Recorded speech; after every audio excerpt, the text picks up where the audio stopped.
Hello friends, good evening. आप सभी को मेरा इस यूट्यूब चैनल स्टडी अप पर मैं सुजीत वर्मा स्वागत करता हूं।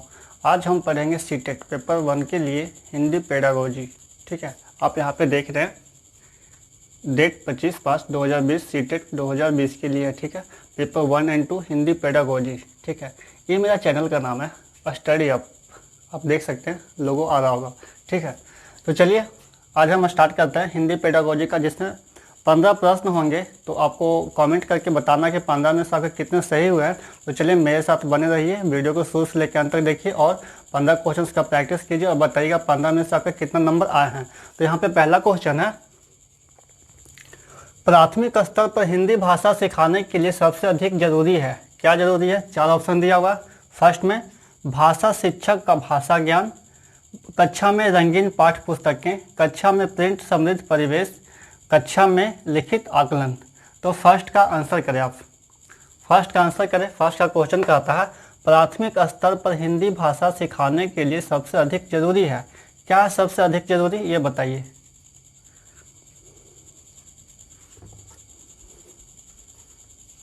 तो इसका राइट आंसर है भाषा शिक्षक का भाषा ज्ञान। नहीं, ये फर्स्ट आंसर नहीं है, क्योंकि भाषा इसमें से क्या कहता है, प्राथमिक स्तर पर हिंदी भाषा सिखाने के लिए सबसे अधिक जरूरी। सबसे अधिक जरूरी कौन सा होगा?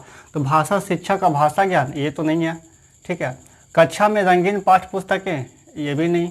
थर्ड देखते हैं, कक्षा में प्रिंट समृद्ध परिवेश, ये हो सकता है। 4 नंबर देखते हैं, कक्षा में लिखित आकलन। ठीक है, तो सबसे अधिक जो जरूरी है वो है थर्ड, कक्षा में प्रिंट समृद्ध परिवेश। चलिए नेक्स्ट क्वेश्चन आते हैं सेकंड नंबर पे। सेकंड नंबर क्वेश्चन कहता है बच्चे बोलचाल की भाषा का अनुभव लेकर विद्यालय आते हैं। इसका निहितार्थ है कि बच्चों को बोलचाल की भाषा ना सिखाई जाए, बच्चों की बोलचाल की भाषा को सुधारा जाए, बच्चों के भाषाई अनुभवों का उचित प्रयोग किया जाए, बच्चों के भाषाई अनुभवों को कक्षा के बाहर रखा जाए। बताइए, सेकंड का आंसर कीजिए। सेकंड का राइट आंसर क्या होगा, बताइए।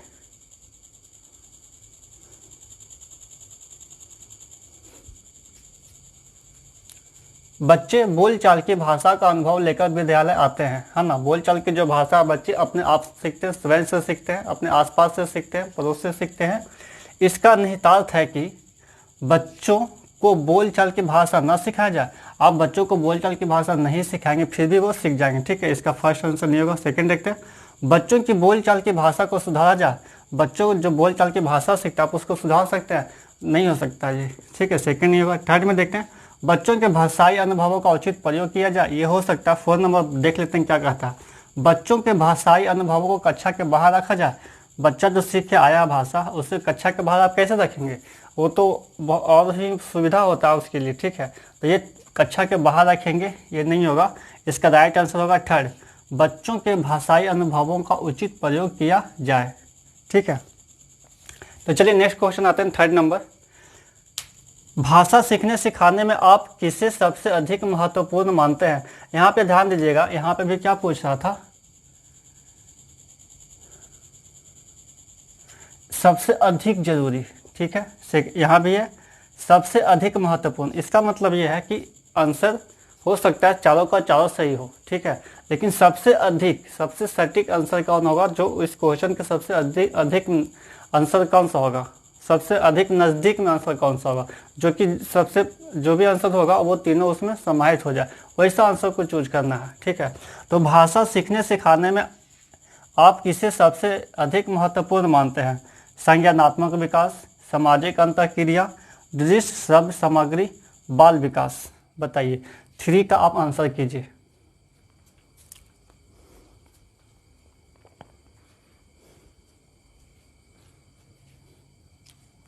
तो इसका राइट आंसर होगा भाषा सिखाने सीखने में आप किसे सबसे अधिक महत्वपूर्ण मानते हैं?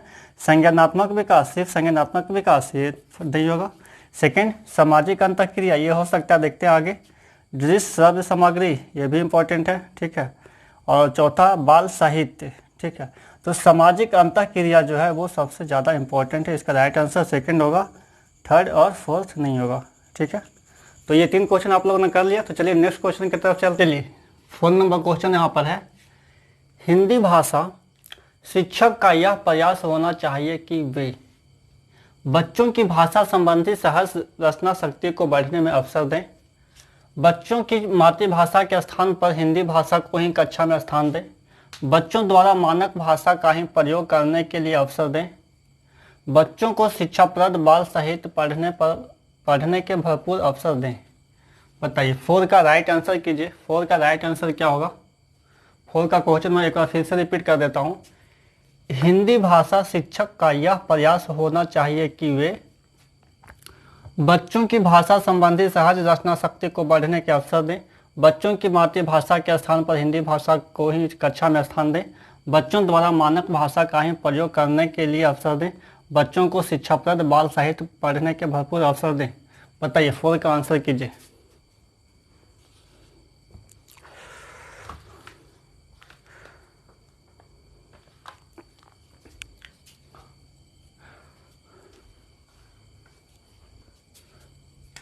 इसका राइट आंसर होगा फर्स्ट, बच्चों की भाषा संबंधी सहज रचना शक्ति को बढ़ने के अवसर दें। यहाँ पे एक शब्द देखिएगा अवसर आया है, ठीक है।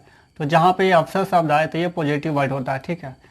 तो ये इसका राइट आंसर होगा फर्स्ट। फिर सेकंड पढ़ लेते हैं, क्यों नहीं होगा। बच्चों की मातृभाषा के स्थान पर हिंदी भाषा को ही कक्षा में स्थान दें। सिर्फ यहाँ पे कह रहा हिंदी भाषा ही, तो मान लीजिए कि हम इंग्लिश भाषा जानते हैं, ठीक है, या फिर कोई एक भाषा जानते थे, किसी एक भाषा का तो नहीं दे सकते। कोई बच्चा है जो वो इंग्लिश जानता है, ठीक है, तो कैसे सिर्फ हिंदी को ही देंगे तो इंग्लिश वाला, या फिर कोई उर्दू जानता है, कोई बांग्ला जानता है, तो कैसे वो सीख पाएगा? नहीं सीख पाएगा ना, किसी एक भाषा को लेकर चलेंगे तो वही करा कि सिर्फ हिंदी भाषा का ही कक्षा में स्थान दें, तो बाकी जो अन्य भाषा जानता है उसका क्या होगा? तो ये राइट आंसर, इसका ये आंसर नहीं होगा। थर्ड, बच्चों द्वारा मानक भाषा का ही प्रयोग करने के लिए अवसर दें। हर एक तरह का बच्चा आता है, अलग अलग परिवेश से बच्चा आता है ना स्कूल में, तो सिर्फ मानक भाषा का ही नहीं दे सकते, तो थर्ड भी नहीं होगा। फोर्थ नंबर, बच्चों को शिक्षाप्रद बाल साहित्य पढ़ने के भरपूर अवसर दें। सिर्फ क्या बाल साहित्य पढ़ने से बच्चा का पूरा डेवलपमेंट हो जाएगा? नहीं, तो ये 4 भी नहीं होगा। इसका राइट आंसर होगा फर्स्ट। चलिए नेक्स्ट क्वेश्चन 5 नंबर। 5 का क्वेश्चन कहता है, कक्षा 5 के बच्चों के भाषा आकलन के संदर्भ में आप किस सवाल को सबसे कमजोर मानते हैं? केशव सबसे क्या कहता होगा? कल्पना करके केशव के शब्दों में लिखो। यदि इला तुम्हारे स्कूल में आए तो उसे किन किन कामों में परेशानी होगी? अपने दोस्तों से पूछकर पता करो कि कौन किस बात से घबराता है। ईदगाह कहानी में हामिद ने मेले से क्या क्या खरीदा? बताइए 5 का आंसर कीजिए। 5 का राइट आंसर होगा आपका 4। ईदगाह कहानी में हामिद ने मेले से क्या क्या खरीदा। फर्स्ट नहीं हो सकता है। केशव सबसे क्या कहता होगा? कल्पना करके केशव के शब्दों में लिखना है, सिर्फ उसी के शब्दों में लिखना है, ये फर्स्ट नहीं होगा, ठीक है। सेकंड, यदि इला तुम्हारे स्कूल में आए तो उसे किन किन कामों में परेशानी होगी? सेकंड भी नहीं होगा। थर्ड, अपने दोस्तों से पूछ कर पता करो कि कौन किस बात से घबराता है, ये भी नहीं। इसका राइट आंसर 4 होगा। तो चलिए फिर नेक्स्ट क्वेश्चन की ओर चलते हैं। क्वेश्चन नंबर 6 यहाँ पर कहता है, यहाँ पे डैश, ये चारों में से यहाँ पे कौन आएगा उसको भरना है। भाषा का अति महत्वपूर्ण प्रकार्य है सुनना, अक्षर ज्ञान, संप्रेषण, लेखन। ये 4 ऑप्शन दिया हुआ है, चारों में से कौन होगा बताइए। तो इसका राइट आंसर होगा आपका तीसरा, है ना, यानी यहाँ पे आएगा संप्रेषण, ठीक है। संप्रेषण भाषा का अति महत्वपूर्ण प्रकार्य है, ठीक है। Next question 7 number. 7 का बताइए, सुनने और लिखने की कुशलता का आकलन करने का सबसे अच्छा तरीका है कविता सुनना और शब्दांश लिखना, कविता सुनकर प्रश्नों के उत्तर लिखना, सुनी गई कहानी को अपने शब्दों में लिखना, सुनी गई कहानी को शब्दांश लिखना। बताइए तो 7 का राइट आंसर क्या होगा? 7 का राइट आंसर होगा आपका 4। सुनने और लिखने की कुशलता का आकलन करने का सबसे अच्छा तरीका है सुनी गई कहानी को शब्दांश लिखना, ठीक है। यहाँ पे सुनना और लिखने की कुशलता दोनों कह रहा है, ठीक है। कुछ लोग जा रहे होंगे तीसरा नंबर में, कुछ लोग इसमें आ रहे होंगे कि सुनी गई कहानी को अपने शब्दों में लिखना। तो अपने शब्दों में लिखेंगे तो सुन लिए, सुन के हम समझ के लिख रहे ना, तो अपने शब्दों में लिख रहे हैं। तो यहाँ पे तो सिर्फ सुनना हुआ, है ना। तो सुनने और लिखने की कुशलता का आकलन करने का सबसे अच्छा तरीका है इस सुनी गई कहानी को शब्दांशः लिखना। जैसा कहानी सुना आपने उसी शब्दों में लिखना है, ठीक है। तो यहाँ पे ये थर्ड नहीं होगा, फोर्थ होगा, ठीक। चलिए नेक्स्ट क्वेश्चन 8 नंबर क्वेश्चन कहता है सार्थक पढ़ते समय कभी कभी वाक्यों शब्दों की पुनरावृत्ति करता है।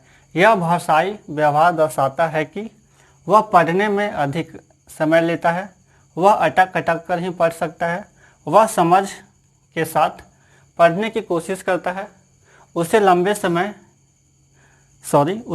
शब्दों को पढ़ने में कठिनाई होती है। बताइए 8 का आंसर करें। तो 8 का आपका राइट आंसर होगा थर्ड। वह समझ के साथ पढ़ने की कोशिश करता है, इसलिए वह शब्दों का पुनरावृत्ति करता है, ठीक है। तो चलिए नेक्स्ट क्वेश्चन की तरफ चलते हैं। क्वेश्चन नंबर 9 कहता है हिंदी भाषा में आकलन का उद्देश्य नहीं है। यहाँ पे ध्यान दीजिएगा, यहाँ पे पूछा नहीं है। बच्चों की भाषा प्रगति को अभिभावकों और अन्य शिक्षकों को बताना, भाषा सीखने के संदर्भ में प्रत्येक बच्चे की विशेष आवश्यकता की पहचान करना, भाषा सीखने सिखाने की प्रक्रिया को उन्नत बनाना, बच्चों की भाषागत त्रुटियों की पहचान करना। बताइए 9 का आंसर बताएं। 9 का राइट आंसर क्या होगा? तो 9 का राइट आंसर है हिंदी भाषा में आकलन का उद्देश्य नहीं है। तो बच्चों की भाषा प्रगति को अभिभावकों और अन्य शिक्षकों को बताना, ये इसका उद्देश्य है। भाषा सीखने के संदर्भ में प्रत्येक बच्चों की विशेष आवश्यकता की पहचान करना, ये भी इसका उद्देश्य है। भाषा सीखने सिखाने की प्रक्रिया को उन्नत बनाना, ये भी इसका उद्देश्य है। बच्चों की भाषागत त्रुटियों की ही पहचान करना, ये इसका उद्देश्य नहीं है। जब 3 उद्देश्य है तो एक ऑब्वियसली सी बात है कि इसका राइट आंसर होगा 4, ये इसका उद्देश्य नहीं है, ठीक है। तो इसका आंसर हो गया 4, ठीक है। तो 9 का आंसर क्या हो गया? 4, इसका आंसर हो गया 4, ठीक है। ये तीनों जो है ये बातें सही है, ये तीनों बातें सही है, ठीक। लेकिन इसका राइट आंसर हो गया 4, ठीक, क्योंकि यहाँ पे नहीं पूछ रहा इसलिए।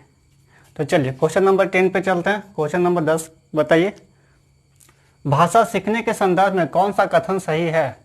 बच्चों में भाषा अर्जित करने की जन्मजात क्षमता होती है, क्या यह बात सही है? बच्चों में भाषा अर्जित करने की जन्मजात क्षमता नहीं होती है, क्या यह बात सही है? बच्चे विद्यालय आकर ही भाषा सीखते हैं, क्या यह सही है? बच्चे विभिन्न संचार माध्यमों से ही भाषा सीखते हैं। बताइए ये चारों में से कौन सा आंसर सही है? 10 का आंसर बताइए भाषा सीखने के संदर्भ में कौन सा कथन सही है?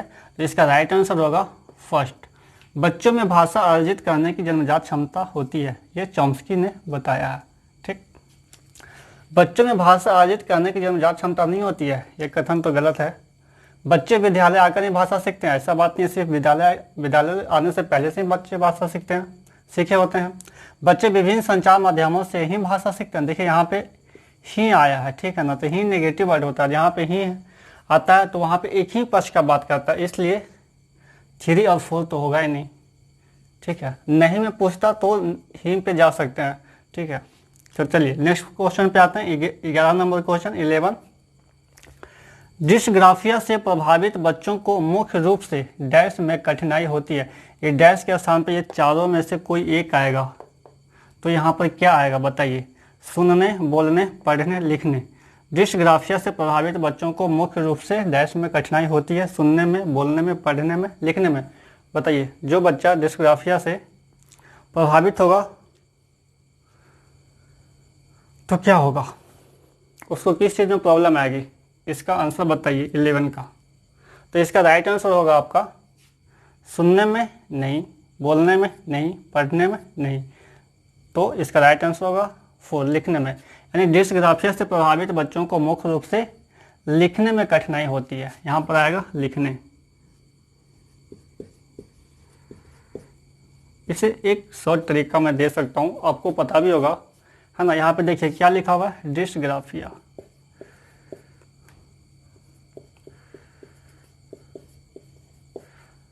यानी ग्राफ, अपने पेज देखा है, कॉपी का पन्ना, है ना, या मैथ में एक ग्राफ पेपर होता है, ठीक है। तो ग्राफ पे हम क्या करते हैं, लिखते ही है ना। तो ऐसे भी ये समझ सकते हैं, जहाँ पे आया ग्राफ तो ग्राफ पे हम क्या करते हैं भाई, लिखते हैं। तो ग्राफिया संबंधित डिस्ग्राफिया से क्या होगा, लिखना। आप ऐसे भी याद रख सकते हैं, ठीक है। तो चलिए 11 क्वेश्चन हो गया।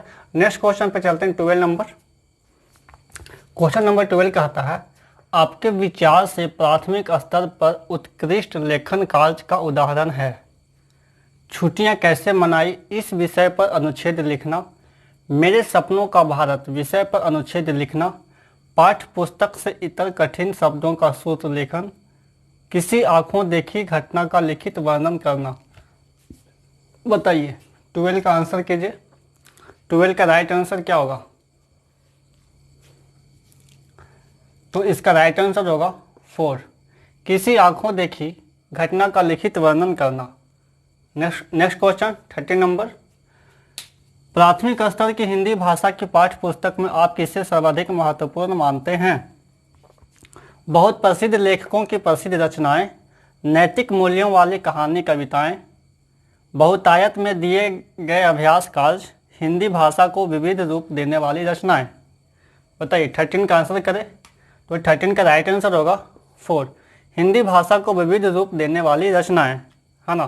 प्राथमिक स्तर पर हिंदी भाषा को आप पढ़ा रहे हैं, है ना, पाठ्य पुस्तक में है, तो सबसे अधिक महत्वपूर्ण किसको मानेंगे, तो सबसे अधिक महत्वपूर्ण मानेंगे हिंदी भाषा को विविध रूप देने वाली रचनाएं, है ना। बहुत प्रसिद्ध लेखकों की प्रसिद्ध रचनाएं, बहुत प्रसिद्ध लेखक का प्रसिद्ध रचना देने से क्या होगा, प्राथमिक स्तर के बच्चों को इससे क्या फर्क पड़ने वाला है ना। नैतिक मूल्य वाली कहानी कविताएं, नैतिक मूल्य वाली, ये कुछ हद तक सही है, ठीक है।